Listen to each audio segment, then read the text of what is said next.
Assalamualaikum. Waalaikumsalam. Mohon jalan solusinya. Saya mudah sekali meremehkan orang lain yang anak anggap berpendingan rendah, seperti orang kerjaannya buruh atau kuli. Maka kalau sudah berjanji pada orang itu tidak anak tepati, karena orang seperti dia tidak akan menuntut karena rendahnya pendidikannya mungkin ya. Mohon nasihatnya, jazakallahu khairan. Iya, terima kasih, jazakallahu khairan. Yang pertama, pertanyaan ini semoga menunjukkan ketulusan kita untuk merubah dan memperbaiki diri. Dan semoga Allah Subhanahu wa taala melihat kejujuran kita, dan Allah Maha melihat dan membantu kita untuk membersihkan noda-noda penyakit hati. Hadirin, penyakit ini fatal, sangat fatal. Karena Nabi SAW bersabda, Al-kibru batarul haqq wa ghamtun nas. Sifat sombong adalah sikap menolak kebenaran dan meremehkan manusia. Allah katakan meremehkan manusia. Maaf, Nabi mengatakan meremehkan manusia. Dan manusia umum. Saya ingin tanya, buruh itu manusia bukan? Manusia. Berarti barang siapa yang meremehkan buruh, dia sombong. Walaupun ngaji bertahun-tahun, walaupun rajin tahajud, puasanya puasa Nabi Daud, infak sedekah ke sana dan kemari, sombong. Nabi tidak bersabda meremehkan ustadz, meremehkan kiai, meremehkan orang soleh, meremehkan wali, meremehkan orang yang bertakwa, meremehkan Ahlussunnah wal Jamaah. Tidak, tapi Nabi mengatakan meremehkan manusia. Dan manusia itu ada yang pendidikan tinggi, ada pendidikan rendah. Ada orang yang bertakwa, ada orang fasik. Barang siapa yang meremehkan mereka, sombong. Dan apa yang terjadi dengan orang-orang yang sombong? La yadkhul jannata man kana fi qalbi mithqalu dzarratin min kibrin. Tidak akan masuk surga orang yang di dalam hatinya ada benih-benih kesombongan walaupun dengan persentase terkecil. Apalagi kalau ini bukan hanya sekedar meremehkan, tapi berbohong, berdusta. Maka kalau udah berjanji pada orang itu tidak anda tepati, kena munafik lagi kita. Karena diantara tanda orang munafik, jika berjanji diingkari. Makanya hadirin yang dirahmati oleh Allah Subhanahu wa taala, ini yang perlu kita camkan. Semakin belajar semakin rendah. Bahkan Yusuf bin Asbab dan Hasan al-Basri mengatakan bahwa seorang mukmin harusnya memiliki konsep alla yalqa mu'minan atau alla yalqa ahadan illa dhanna annahu khairun minhu. Tidaklah dia bertemu dengan seorang pun kecuali dia merasa orang itu lebih baik daripada dia. Hadirin yang dirahmati oleh Allah Subhanahu wa taala, saya ingin bertanya. Anak-anak di belakang.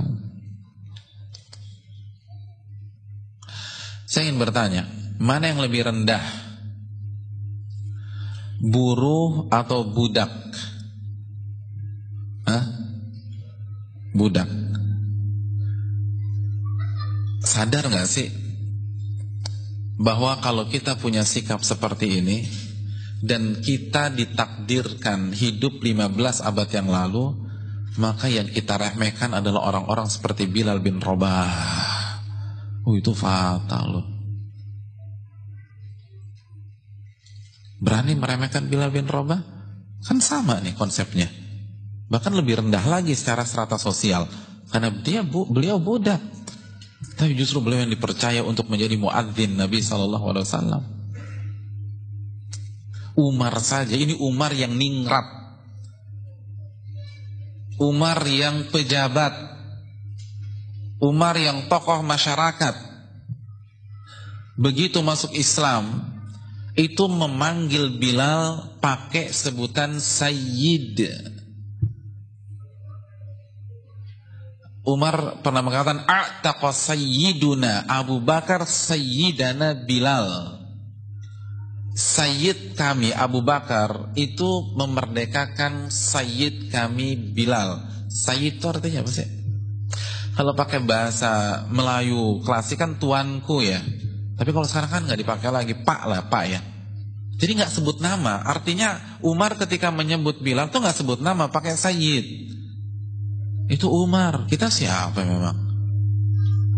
Kita nih dibanding Umar nggak ada apa-apanya. Mau bicara agama jelas KO dari ronde pertama, bicara dunia juga nggak ada apa-apanya. Kita bukan tokoh daerah, Umar tokoh Quraisy. Begitu masuk Islam yang diketok pertama kali pintunya siapa? Abu Jahal. Saya udah masuk Islam loh. Yang lain ngumpet-ngumpet, dia ketok pintu Abu Jahal. Ketahuilah saya baru masuk Islam. Gak takut sama siapapun.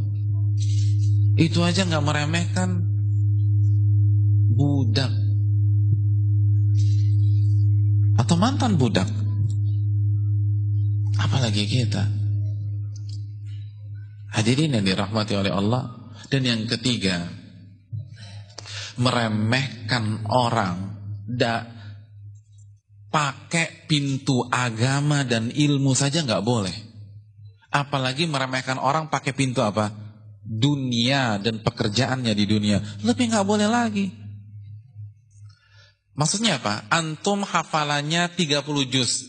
Meremehkan orang yang hafalnya juz 30 boleh nggak? Walaupun sama-sama 30. Boleh apa enggak? Antum hafalannya 30 juz. Terus ada teman antum baru hafal juz 30. Boleh diremehkan enggak? Itu enggak boleh loh. Itu sombong. Padahal masuk pintunya dari sisi apa? Agama, apalagi dari pintu dunia. Buruh kuli kan pintu dunia. Wong dunia lebih hina daripada bangkai kambing kata Nabi. Kok kita jadikan parameter? Dunia lebih rendah daripada salah satu sayap nyamuk. Kok kita jadikan parameter? Kemana iman kita kepada akhirat? Berarti kita masih hubud dunia, cinta kepada dunia. Dan pertimbangan kita dunia, dunia, dunia, dan dunia. Jadi banyak kesalahan fatal, namun ketika penanya memberanikan diri bertanya seperti ini menunjukkan ada pintu kebaikan, ada niat baik, niat tulus untuk berubah, maka segera disambut dan kita berdoa kepada Allah Subhanahu wa taala agar Allah memberikan taufiknya kepada penanya dan kita semua untuk selalu memperbaiki diri. Amin ya rabbal alamin.